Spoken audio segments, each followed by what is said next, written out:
In the year 2022, an incredibly realistic virtual reality MMORPG game called Sword Art Online is launched. Using a kind of VR headset called the Nerve Gear, the players are completely immersed in the game with all of their five senses. As soon as it came out, Sword Art Online was sold out completely. Among those who were able to get a copy is a boy called Kirito. Putting on his Nerve Gear headset and lying on his bed, he dives into the world of the game, spawning on the first floor of a gigantic floating castle called Inkrad. While he's running around the place known as the Town of Beginnings, he is stopped by a red-haired man called Klein. Having seen how purposeful Kirito's actions are, Klein recognized he was one of the 1,000 beta testers for the game. The cheerful but respectful Klein asks Kirito to help him get the hang of the game, and Kirito agrees to teach him how to play. Under Kirito's guidance, Klein figures the game out and fights his first enemy, a boar. While he's struggling, he realizes that inside the game players don't feel any pain. While he was testing the game, Kirito played for a couple of months and reached floor 8. This time, he wants to get there in 1 month. During the testing, he felt more alive in Sword Art Online than in the real world, so now he's happy to be back. Until sunset, Kirito and Klein continue hanging out and enjoying the game. Klein gets hungry and prepares to leave, but he says he will return with some of his friends later. He wants Kirito to meet them, but when he sees him hesitating, he tells him he doesn't have to meet them if he doesn't want to. When Klein tries logging out, he notices there is no logout button in the main menu. Kirito checks his menu too, but he doesn't find a way to log out either. Since they can't move their real bodies to remove their helmets, there is no way for them to exit the game anymore. Suddenly, a church bell starts ringing and Kirito and Klein are teleported into a large arena together with all the other players. Distressed, the players are confused. In the sky, a creepy figure appears out of a blood-like substance. The figure introduces itself as the Game Master Akiko Kayaba and says that he is the only person who can control the game world right now. He explains that he removed the logout button on purpose and that nobody can leave the game by design. If someone shuts down or removes a player's nerve gear, the headset will emit a powerful microwave that will destroy the player's brain and end their life. Hearing all this, the players don't believe him, but Kirito thinks it's possible since the headset already uses microwaves to access the player's brain. Kayaba tells everyone that 2013 players have already died when their friends and families tried to remove their headsets, showing everyone news articles about it as proof. He also announces that there is no longer a method to revive someone within the game and that players whose health points drop to 0 will die in real life too. The only way of escaping the game is completing it by reaching the 100th floor of Inkrad and defeating the final boss. However, not even the beta testers have ever made it that high. When Kayaba says that all players have received a present from him, everyone checks their storage and finds a small handheld mirror inside. Suddenly, all the players start glowing and their avatars change to their real-life faces and bodies. Finally, Kayaba reveals that his goal has already been fulfilled. He wanted to create the world of Sword Art Online and then manipulate it as he pleases. Wishing the players luck, Kayaba disappears. Having been Kayaba's fan, Kirito knows that every single word he said is true. Left speechless, the players break the silence and suddenly start panicking and screaming for someone to help them. Kirito invites Klein to come with him, so they can make themselves as strong as possible in order to survive. Since the money and experience points they can earn is limited, Kirito wants to reach the next village before the other players do. Knowing all the paths from his time as a beta tester, he is certain the two of them can reach the village safely. However, Klein wants to join his real-life friends who are also stuck in the game now. After he thanks Kirito for his help, the two part ways. Afraid but determined to live on, Kirito runs through the fields as fast as he can, fighting wolves and other monsters that are in his way. A month later, 2,000 people have died in the game. However, not one player has yet managed to clear even the first floor. In a small amphitheater, Kirito attends a player meeting led by a charismatic man called Diabel. Diabel reveals that his party found the room where the floor boss resides and he wants everyone gathered to help him defeat it, to show everyone else that completing the game isn't impossible. The players listening cheer him on and agree to work with him. When Diabel tells everyone to divide into parties of 6, Kirito gets nervous since he didn't meet anyone except Klein ever since he entered the game. When everyone else forms their parties, Kirito notices a gloomy hooded girl is sitting alone. Approaching her, Kirito asks her to join his party and she agrees. Looking at her stats, Kirito sees that her name is Asuna. Suddenly, a rowdy guy called Kibao interrupts Diabel. He announces that any Sword Art Online beta testers present should apologize to everyone. As soon as the game started, most of the beta testers hurried to beat all the easy quests and hunt all the valuable beasts, so Kibao is furious at them. He wants them to get on their knees and give up all the items and money they gathered. A huge man called Egil comes out of the crowd and confronts Kibo, telling him that a guidebook full of the beta tester's knowledge was always available for free at the town's store. Defeated, Kibo gives up and sits down with the others. Continuing his speech, Diablo tells everyone more information about the boss you find out from the guidebook. The first floor's boss is called Ilfang the Kobold Lord, and he fights using an axe and a buckler. He is guarded by assistants called Ruined Kobold Sentinels, and once his health enters the red, he switches to a curved sword and his attack pattern changes too. After they agree to attack the boss the next morning, Diablo disbands the meeting. That night, while everyone drinks together, Kirito finds Asuna eating some bread in a secluded place. Trying to make friends with her, he introduces himself and gives her some cream, telling her bread is more delicious with it. Eating the bread with the cream, Asuna obviously enjoys it, but doesn't want to show it. The next day, the players, led by Diablo, travel through the forest towards the boss room. It turns out it's Asuna's first time at a party, and Kirito is concerned if she's got what it takes to fight with him. Entering a tower, everyone finds themselves in front of a large gate. Opening the gate, they find the gigantic Kobold Lord sitting on a throne. When he sees the players, he jumps in front of them and summons 3 Kobold Sentinels. While Diablo is giving them orders, most of the players fight the Kobold Lord, while Kirito and Asuna fight the Sentinels. Turning out to be incredibly strong, Asuna easily defeats all her enemies alongside Kirito. When the Kobold Lord is almost defeated, he changes weapons. However, Kirito notices his attack patterns have completely changed since the beta test too. Before Kirito can warn him, Diablo charges at the Kobold Lord, but gets cut down by him. Before he dies, Diablo admits he was a beta tester and makes Kirito promise he will help everyone defeat the boss. Inspired by Diablo's last wish, Kirito joins Asuna, and they charge at the Kobold Lord together. While she's fighting, Asuna's hood gets torn up and she is revealed to be a beautiful orange-haired girl. Soon, everyone else in the party gets their courage back and does the same.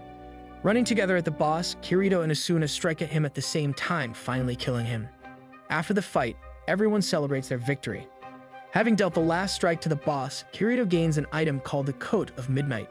Changing the pleasant atmosphere, Kibao raises his voice and accuses Kirito of being a beta tester because he knew the boss's attack patterns.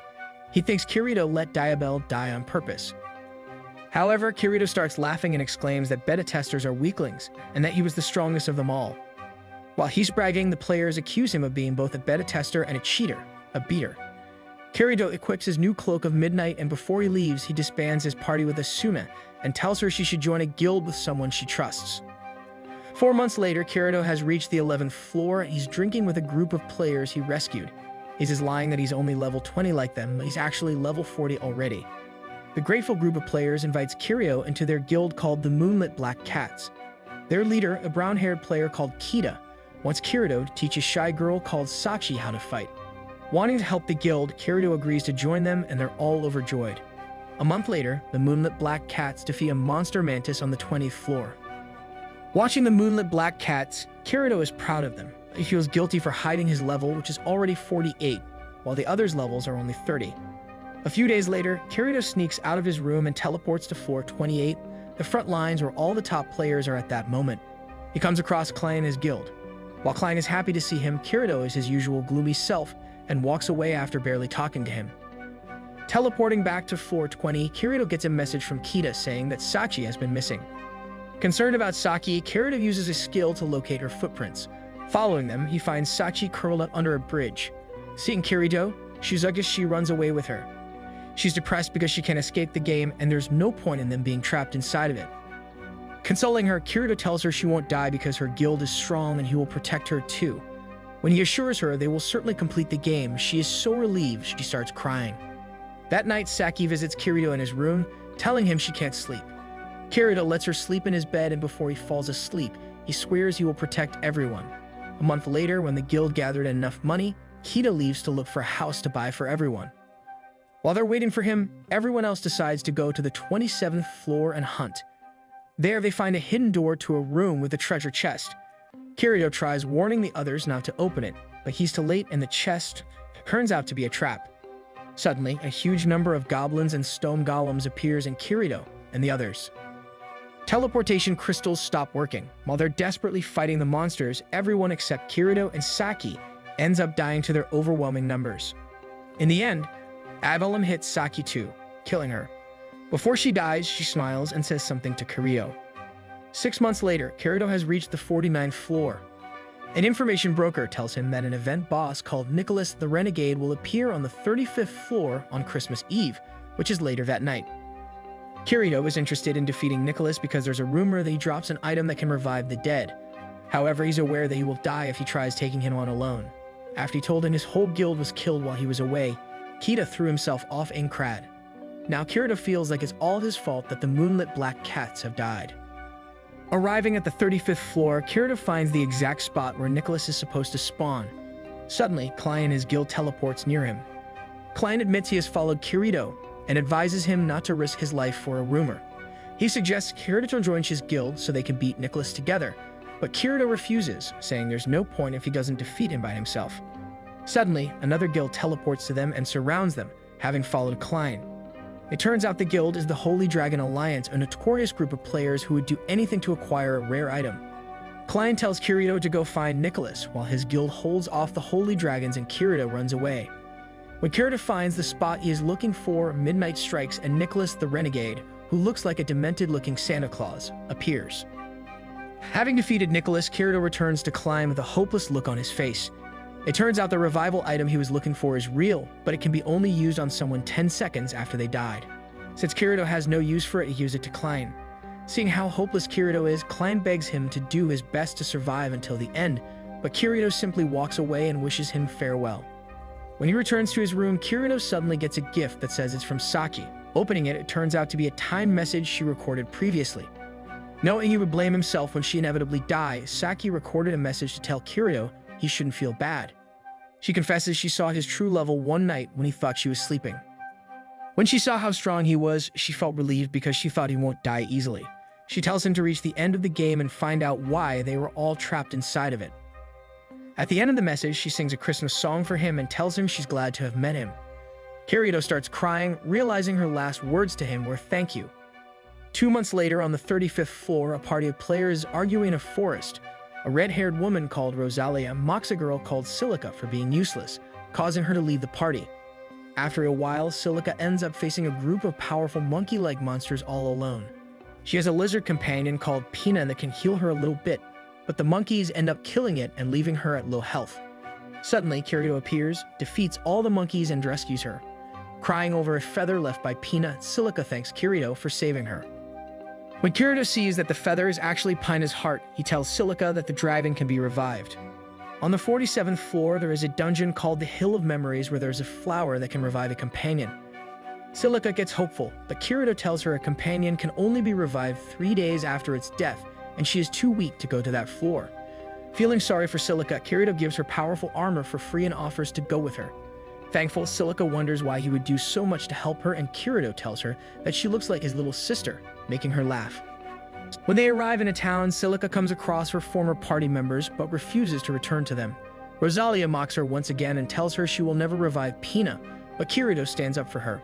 When they stop at a tavern, Kirito tells Silica that many players completely change when they play an MMO, some even choosing to act as villains. He tells her that regular players have green indicators above their heads, while players who committed a crime have an orange indicator. The most evil players who have taken another player's life have a red indicator.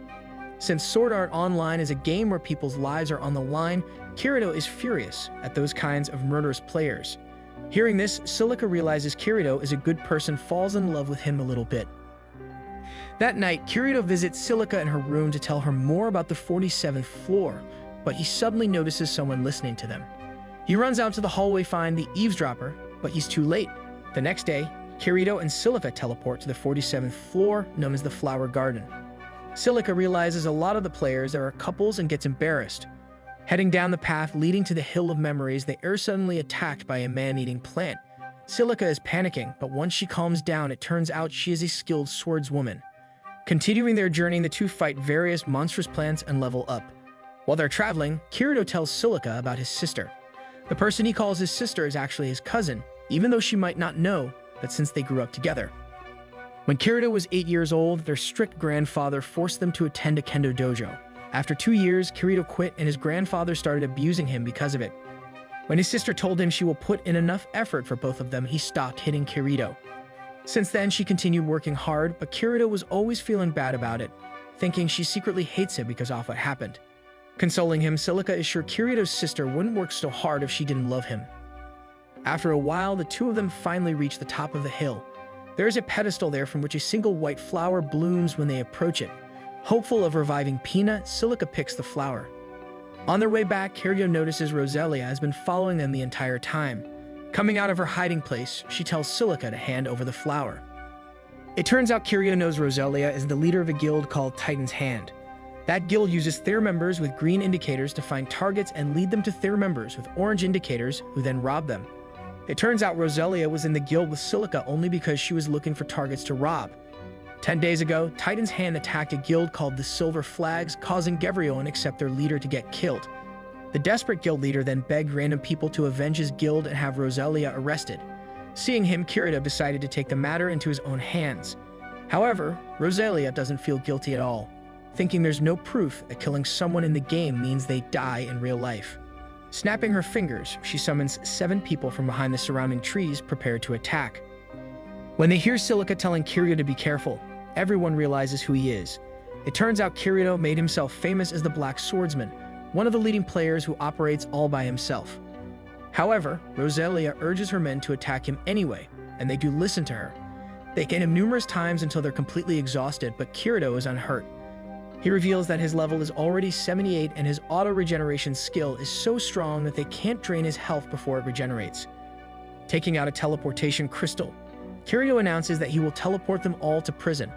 When Roselia tells him he can't harm her because his indicator will turn orange if he does, he tells her he doesn't care, since he always fights solo. Back at the tavern, Kirito apologizes to Silica for using her to catch Roselia, but Silica tells him she still thinks he's a good person. Before he returns to the front lines, he tells her he wants them to become friends once they return to the real world, and Silica agrees with him. Silica then successfully revives Pina, grateful that she has met Kirito. A month later, Kirito reaches the 56th floor, which is the current front line where the top players are, including Klein and Asuna. While she was away from Kirito, Asuna became known as the Lightning Flash, the vice commander of the Knights of the Blood Oath, who are one of the top guilds. Another month later, Kirito has reached the 59th floor. While he's resting under a tree, Asuna wakes him up. She accuses him of slacking off while the others are advancing, but Kirito tells her the weather is too nice not to enjoy it. Before he falls asleep, he invites Asuna to lie down beside him. Waking up, Kirito sees Asuna sleeping near him, apparently having listened to his suggestion. At sunset, Asuna wakes up and realizes Kirito hasn't left her side while she was sleeping. She offers to buy him a meal in exchange for having watched over her. Even though he can harm another player inside a safe zone, such as a town, there were cases of players taking advantage of others. Malicious players would challenge a sleeping player to a duel and then use their finger to accept the challenge. After that, they would kill them in their sleep. In a town on the 57th floor, Kirito and Asuna eat together, and Asuna embarrassedly thanks him once again. Suddenly, they hear a scream. Running outside, they see a player hung with a rope out of a window and impaled by a spear, which should be impossible inside in town. Before they can reach him, he dies and disappears. Since it would be dangerous for everyone if someone found a way to kill a player inside of a safe zone, Kirito and Asuna decide to find out what happened. Looking for witnesses, they find a timid girl called Yoruko. She came to the plaza to meet up with a guildmate called Canes, but they got separated, and the next thing she knew, he was hanging out of a window. She also doesn't know anyone who'd want to kill Canes. After escorting Yoruko back to her room, Kirito and Asuna conclude they need to find someone with the appraisal skill who could tell them where the murder weapon came from. They decide to visit Kirito's item merchant friend who has that skill, so the two of them travel to the 50th floor to find him. While they're traveling there, Asuna tells Kirito he should stop being rude and call her by her name instead of referring to her with just you. When they arrive to their destination, the item merchant turns out to be Eagle from Diable's former party. Kirito and Asuna explain the situation to him, and he appraises the spear. He finds out it's a weapon called Guilty Thorn made by a player called Grimrock. The next day, the two visit Yoruko again and tell her a man called Grimrock created the spear that killed Canes. It turns out Grimrock was a member of the guild she was in, but she's surprised that he would kill Canes. She tells the story of her guild. We find out that Grimrock was actually Griselda's husband within the game, and they love each other very much.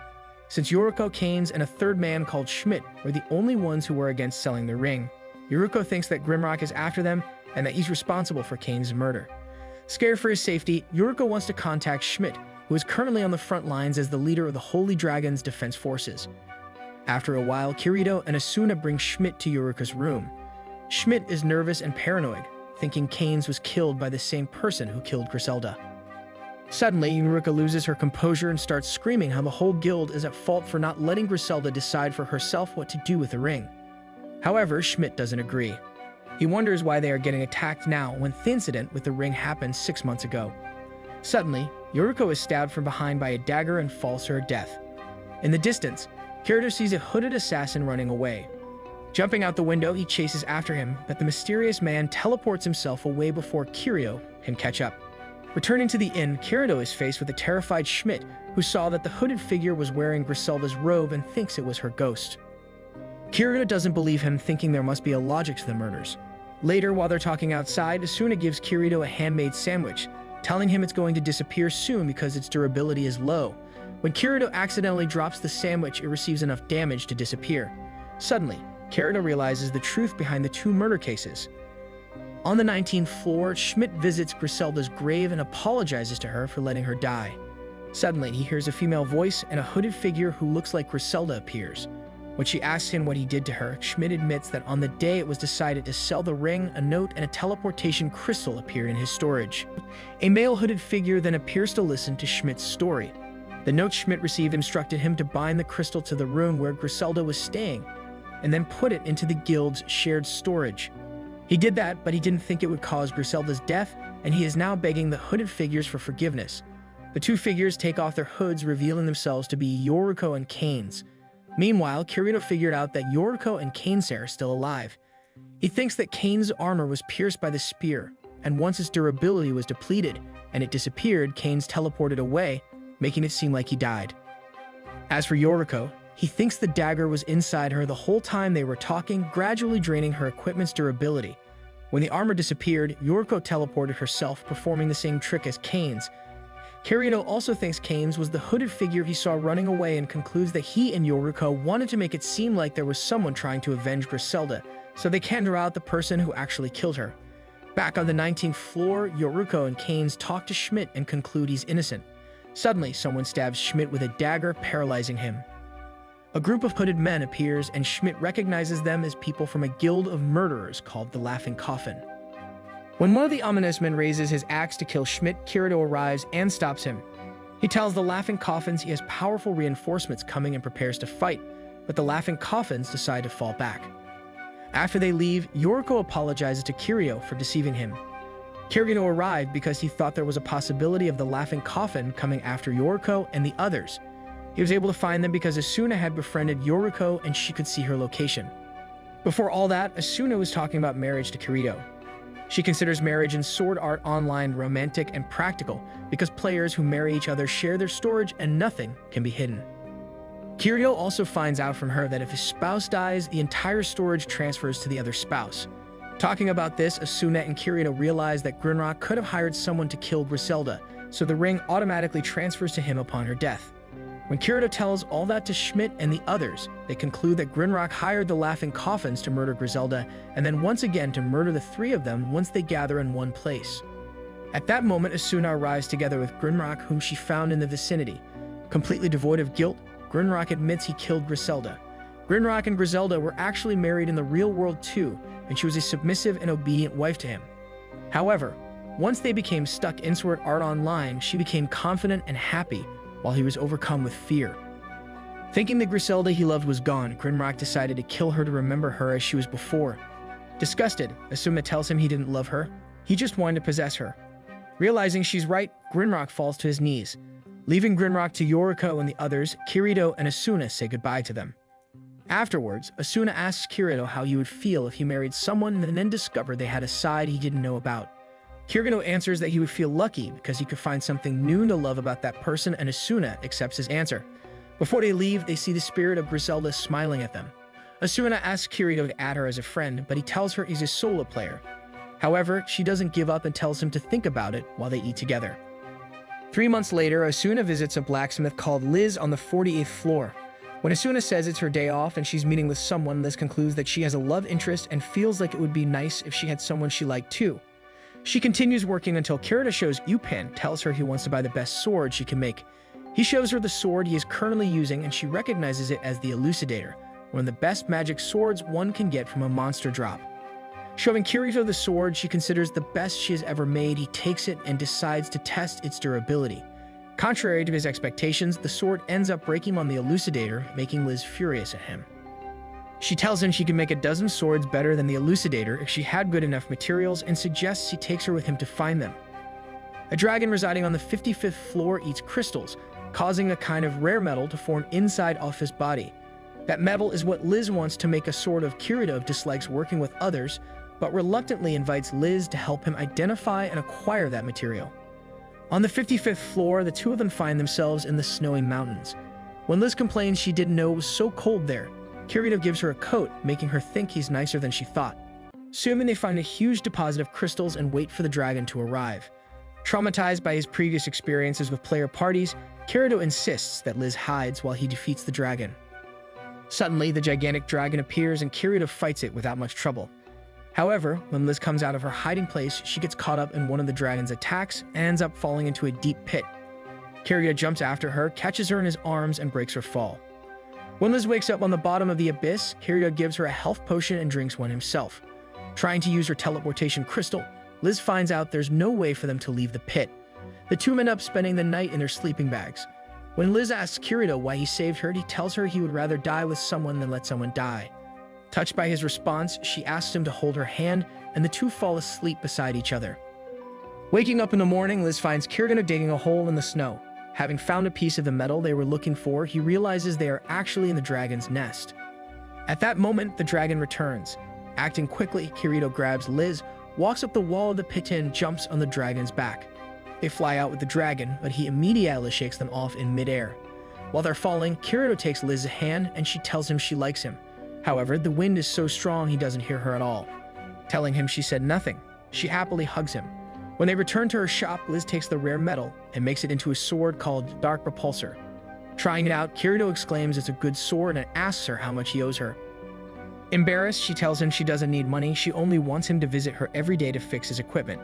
Just before she confesses to him, Asuna storms in and hugs her. She was worried about Liz because she didn't know where she was for an entire day. Seeing how well they get along, Liz realizes Kirito is Asuna's love interest. She starts feeling sad, but quickly hides it and does her best to act normally. After she whispers to Asuna that she's rooting for her to get together with Kirito, she runs outside, saying she has to pick up some supplies.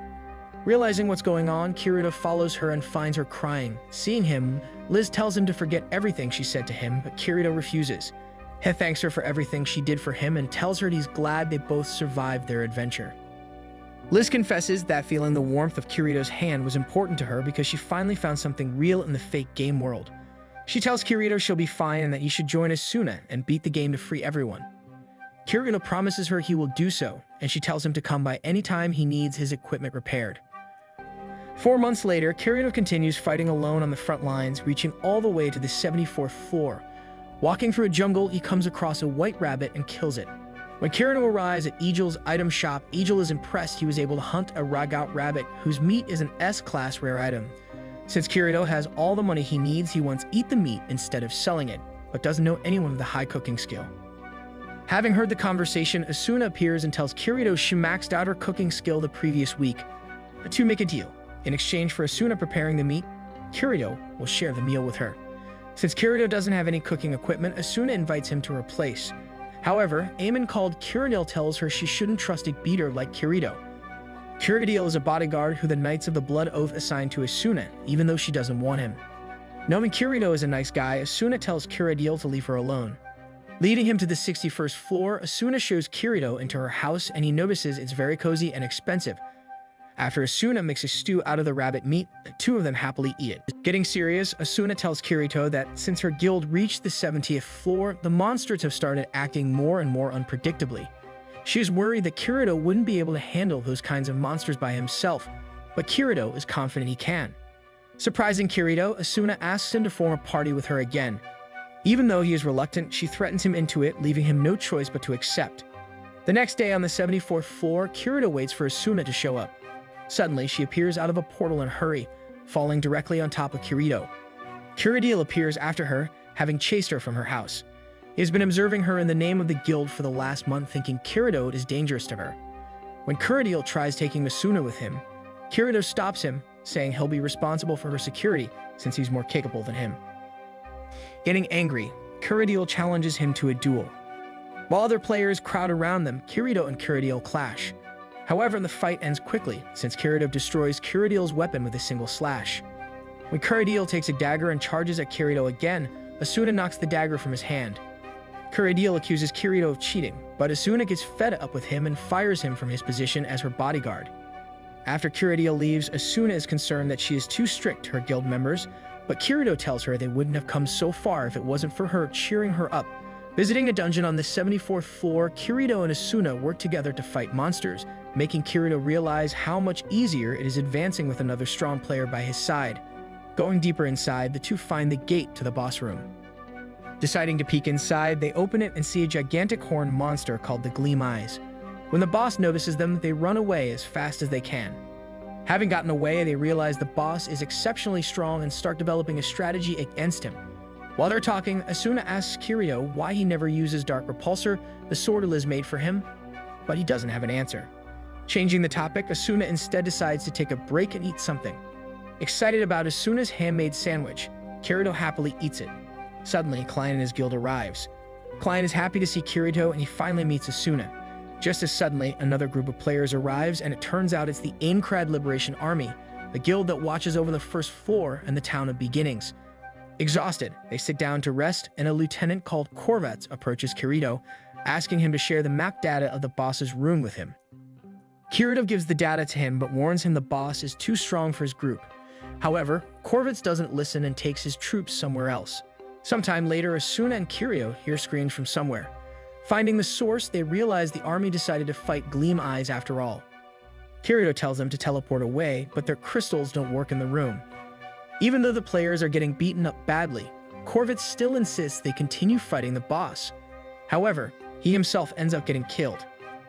Seeing another player on the brink of death, Asuna, Kirito, and Klein attack Gleam Eyes to divert his attention. While Kirito and Asuna fight the monstrosity, Klein rescues the surviving players.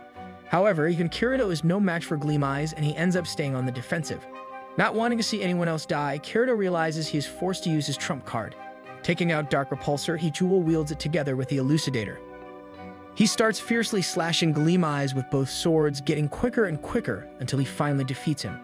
Before he falls to the ground with barely any health left, Asuna catches him. Having fainted, he wakes up with Asuna crying over him. She hugs him, relieved he's still alive. Kirito admits that he has a unique dual-wielding skill that showed up in his skill lists 6 months ago without explanation. He was hiding it because he was afraid other players would get jealous of him and start hating him even more than they already are.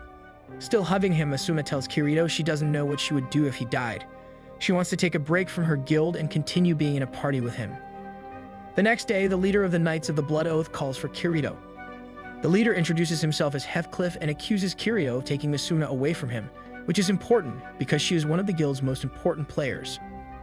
Heathcliff and Kirito end up making a deal.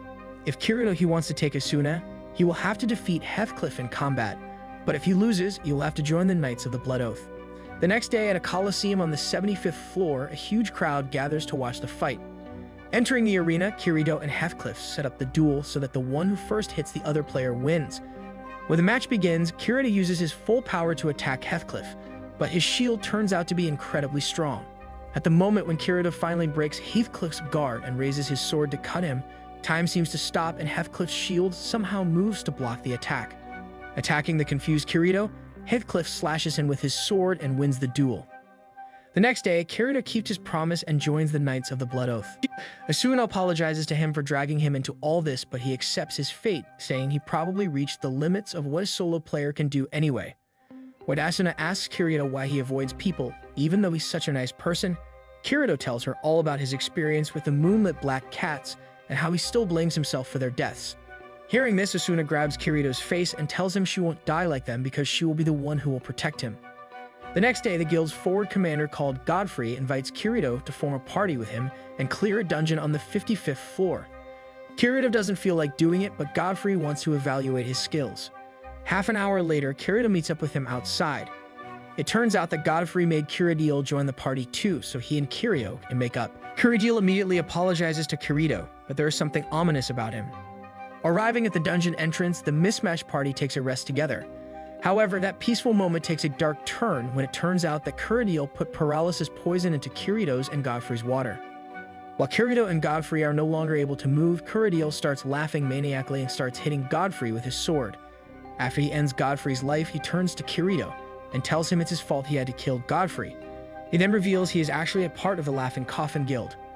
While Kirito is still unable to move, Kirito starts stabbing him, draining his health to a dangerously low level. Suddenly, Asuna appears and blows Kirito away. She heals Kirito, grateful she made it in time. When she saw that Godfrey's signal disappeared from the map, she thought there was something wrong and decided to come see what's going on. Approaching Kirito, Asuna starts attacking him rapidly until she makes him get on his knees and surrender. However, it turns out it was just an act and Kirito suddenly knocks Asuna's sword out of her hand. When he raises his sword to attack her, Kirito appears and blocks it, which results in him losing his hand. With his remaining hand, he uses his skill and pierces Kirito's chest, killing him. Seeing what happened, Asuna starts crying and apologizing, telling Kirito it's all her fault. When she says she should stay away from him, Kirito grabs her and kisses her, telling her his life belongs to her and that he wants to stay with her forever. Hearing this, Asuna promises to protect him forever too. Before they leave, Kirito tells her he wants to stay with her that night. Returning to Asuna's house, they eat together.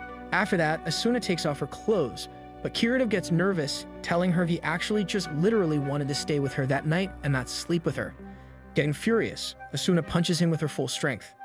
Before they fall asleep, Asuna tells Kirito she wants them to leave the front lines for a while because she feels like something bad will happen if they return to the battlefield. Kirito agrees and tells her about a peaceful village on the 22nd floor where they can move to. He asks her to get married to him and Asuna enthusiastically accepts. The next day, the two of them request a temporary leave from the guild and Heathcliff allows it, but ominously tells them they will return to the battlefield before long. The next day, Kirito and Asuna move to the village on the 22nd floor, having bought a house surrounded by nature there. They even married somewhere along the line. In their peaceful home, the couple lives happily spending their days having fun together. One day, while they're walking deep inside a forest, Kirito and Asuna notice a strange little girl in white walking around. Suddenly, the girl collapses and Kirito hurries to help her. She doesn't seem to be an NPC, but Kirito can't see an indicator above her head, meaning she can't be a player either. Taking her to their house, Kirito and Asuna place her in a bed. The next morning, the girl really wakes up. However, she doesn't remember anything about herself, except that her name is Yu. Kirito and Asuna are friendly towards her and Yu starts calling her daddy and mommy. The two of them accept that and start acting as her parents, which makes Yu happy. When Yu falls asleep, Kirito and Asuna talk and decide to take care of her until her memories come back or they find her parents. The next day, the two of them take Yu to the first floor to try and make her remember something. However, she doesn't recognize anything, even though she should have started her game there like everyone else. While they're walking around, Asuna notices the town is unusually empty for some reason. Somewhere else, players from the Aincrad Liberation Army have cornered a nun and are trying to take away the children she is protecting so they can train them as soldiers. Hearing the nun's screams, Asuna takes out her sword and threatens the members of the army, making them run away in fear. Suddenly, Yu reaches out her hand towards the sky and suddenly starts screaming.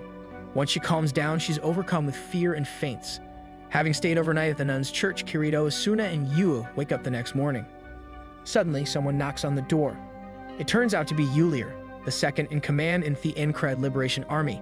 However, she didn't arrive so she can complain about Asuna's behavior, but to thank her and ask her for a favor. It turns out that Thinker, the leader of the Aincrad Liberation Army, never wanted the guild to become as cruel as it is. At first, they wanted to share information and food evenly among as many players as possible, but once the guild grew too big, internal struggles started occurring. Kibao, who Kirito remembers from Dabble's party, ended up with a lot of power and started using the guild for his own benefit. After he sent all the best players in the guild to the front lines, where a lot of them died like corvettes, the rest of the guild is getting close to kicking him out. Deceiving Thinker, Kibao managed to trap him deep inside a high-level dungeon 3 days ago. Now, Yulir wants to save him, but her level is too low for and Kibao is preventing the other guild members to intervene. Recognizing Kirito and Asuna as powerful players, Yulir begs them to help her save Thinker, and the two decide to trust her. Since Yu doesn't want to stay at the church no matter what, they end up taking her with them too. Deep inside the dungeon, which is underneath the Town of Beginnings, Kirito and the others notice a safe zone with one player inside of it. Seeing Thinker in the distance, Yulir hurries towards him, but ends up triggering a trap that summons a powerful Grim Reaper-like monster. Realizing the Grim Reaper is probably as strong as some of the enemies on the 90th floor, Kirito tells Asuna to teleport with Yu and the others to safety. However, Asuna wants to fight with him and tells Yulir to take everyone to safety instead. The Grim Reaper turns out to be as strong as Kirito feared, and he easily knocks both Kirito and Asuna to the ground. Suddenly, Yu leaves the safe zone and stands in front of the Reaper. When the Reaper attacks her, his attack is blocked by an invisible shield and the words "immortal object" appear over Yu's head. She flies into the air and summons a powerful sword enveloped by fire. Leaping at the Reaper, she burns it to a crisp. Astonished, Kirito and Asuna approach Yu, who tells them she remembered everything. She tells them that the entirety of Sword Art Online is controlled by a single system called Cardinal, and that she is actually a part of that system. Apologizing to Kirito and Asuna for deceiving them, she admits that she is a prototype of a mental health counseling program that had the codename Yu. Even though she was designed to emulate emotion and put players at ease, Cardinal forbade her from interacting with any of the players ever since the game started. She had to monitor all the players' mental states but couldn't do anything to help them as she watched them despair and rage. However, one day she saw Kirito and Asuna, who were the only players feeling real joy and happiness. Even though it wasn't allowed for her to make contact with them, she did everything to get as close to them as she can, which ended with them finding her in the forest. Even though she's just a program, she has wanted to meet them ever since she saw them for the first time. Yu tells them she wants to stay with them forever, and Kirito and Asuna share her feelings. However, the safe zone they're in actually has a built-in administrator console connected to the system. Yu used it to delete the Grim Reaper, but now the system considers her a foreign object for disobeying Cardinal's orders. She tells Kirito and Asuna that she will be deleted soon and thanks them for everything. As she starts disappearing, Yu tells Kirito and Asuna to go and help other people in her place and share their happiness with them. When she completely disappears, Asuna is heartbroken. Kirito, however, gets furious and curses Kayaba, the game master. Using the administrator console, he accesses the system and isolates Yu's main program before it's deleted. He turns it into a tear-shaped game object representing Yu's heart. As they leave the town of beginnings, Kirito tells Asuna that even when the game ends, Yu won't disappear because he saved her data to his nerve gear. When they get back to the real world, they'll be able to recreate Yu's program. Considering Yu their first child, Asuna is hopeful she and Kirito will see her again someday.